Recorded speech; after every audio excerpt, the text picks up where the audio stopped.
Ei, já rolou aquela química? Sabe quando acontece aquela ligação e tudo dá certo? No mundo atômico da química é bem parecido. Existem várias substâncias químicas diferentes. E quando a gente olha mais de perto, vamos perceber que todas elas são formadas por átomos. Os átomos são do tipo que gostam de se unir de várias formas, fazendo o que chamamos de ligações químicas. Quer saber como essas ligações funcionam e as formas como os átomos se conectam entre si? Vem com a gente, assista esse vídeo!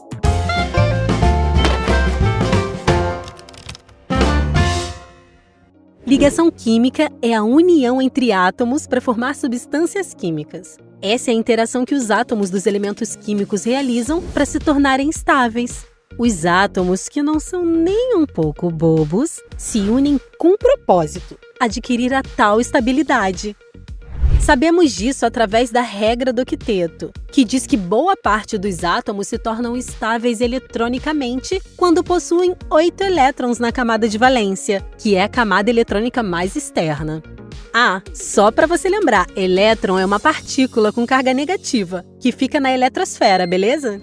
Então, ao se unir, o átomo adquire sua estabilidade doando, recebendo ou até compartilhando elétrons com outros átomos através das ligações químicas. Mas existe uma exceção: os gases nobres. Eles são os elementos da realeza da tabela periódica do grupo 18. São bastante estáveis, por isso, são encontrados de forma isolada na natureza e quase não reagem com os outros elementos químicos. E com exceção do hélio, todos apresentam 8 elétrons na última camada.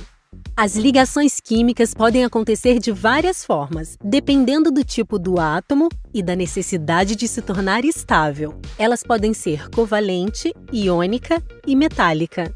A ligação covalente ocorre entre ametais e também o hidrogênio. É onde acontece o compartilhamento de elétrons para a formação de moléculas estáveis. Ou seja, os átomos generosos que apresentam tendência a receber elétrons se juntam para partilhar eles com seu companheiro. E então, rola o compartilhamento. É o bonde dos covalentes.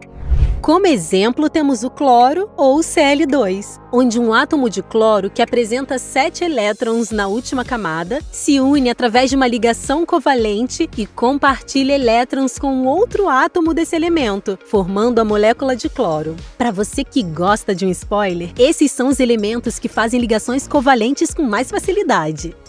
Temos a ligação iônica, que é a transferência de elétrons que ocorre entre metais e ametais ou hidrogênio. Se chamam iônicas porque formam espécies eletricamente carregadas, os íons, que realizam uma atração entre espécies de cargas opostas, a chamada interação eletrostática. Os metais são bastante desprendidos e, por isso, têm facilidade de doar elétrons. Já os não metais têm mais facilidade de receber. São uns pidões. Os íons podem ser o átomo que perde elétrons e adquire carga positiva se transformado em cátion, ou o átomo que ganha elétrons e adquire carga negativa se transformado em ânion. Então, assim se forma a ligação iônica, a união dos átomos pidões com os generosos.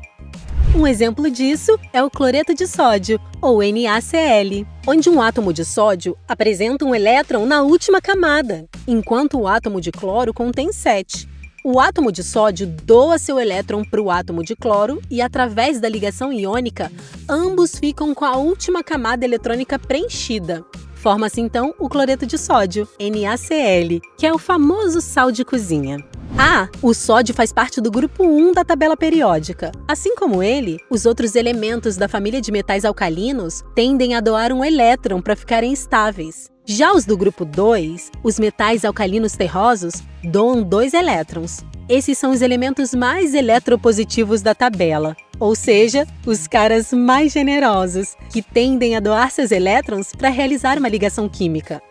E por último, temos a ligação metálica, que, como o nome já diz, acontecem entre 2 metais, que são aqueles elementos considerados eletropositivos e bons condutores térmico e elétrico. Alguns metais perdem os chamados elétrons livres, que são elétrons disponíveis na última camada, adquirindo carga positiva, ou seja, formam-se cátions.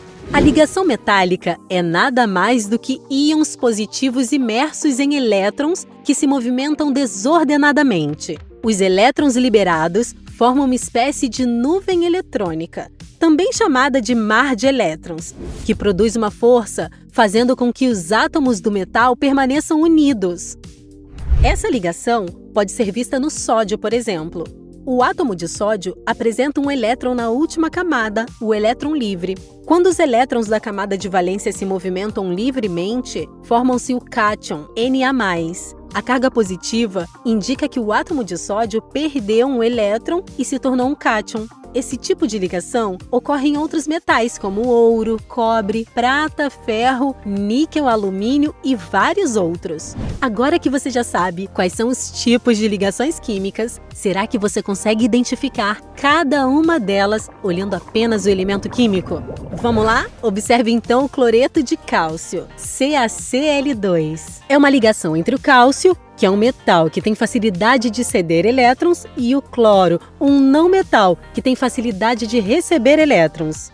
Já descobriu qual tipo de ligação é essa? O cálcio é um metal do grupo 2 da tabela periódica, ou seja, sua tendência é doar 2 elétrons. Como um átomo de cloro precisa de 1 elétron, o cálcio doa para 2 átomos. E assim, surge o composto cloreto de cálcio. Então temos aqui uma ligação iônica. E aí, acertou? Vamos para outro exemplo. A molécula de água, o H2O. Bom, aqui temos uma ligação entre não metais, formada por 2 átomos de hidrogênio e um de oxigênio. O oxigênio tem 6 elétrons na última camada, enquanto o hidrogênio tem 1. Ao compartilhar elétrons, o oxigênio fica estável com 8 na última camada e cada hidrogênio com 2. Já que não há perda nem ganho de elétrons nesse tipo de ligação, e sim compartilhamento, temos uma ligação covalente. Nesse vídeo, aprendemos que ligação química é a união entre átomos para formar substâncias químicas. Elas ocorrem para que os átomos fiquem estáveis, ou seja, com a última camada completa. Os gases nobres são estáveis. Isso quer dizer que dificilmente reagem com outros elementos químicos, e com exceção do hélio, todos apresentam 8 elétrons na última camada. A gente também aprendeu que os átomos procuram sua estabilidade doando, recebendo ou compartilhando elétrons. Na ligação covalente, os átomos de não metais mostram que sabem dividir ao se unir compartilhando pares de elétrons, como acontece na água ou no cloro. Já quando um metal e um não metal se juntam, o metal, como é muito desprendido, tem a facilidade de doar seu elétron. E o não metal, que gosta muito de receber elétron, aceita formando a ligação iônica. E recebe esse nome porque são formadas espécies carregadas, os íons, que realizam uma interação eletrostática. E na ligação metálica, vimos que os metais se transformam em cátions, que são espécies de carga positiva. Assim, os átomos dos metais permanecem juntinhos pela formação de íons positivos imersos em elétrons livres que se movimentam desordenadamente. Espero que você tenha entendido sobre as ligações químicas. E se você quiser testar seus conhecimentos, acesse agora nosso site com vários exercícios para você praticar. Quer se aprofundar nesse assunto? Leia o artigo completo disponível na descrição do vídeo. E não esqueça de compartilhar o vídeo fazendo uma quase ligação química com seu amigo que também está estudando esse tema, que tal? Aprenda muito seguindo o canal Toda a Matéria e ativando o sininho. Ficamos por aqui e até a próxima!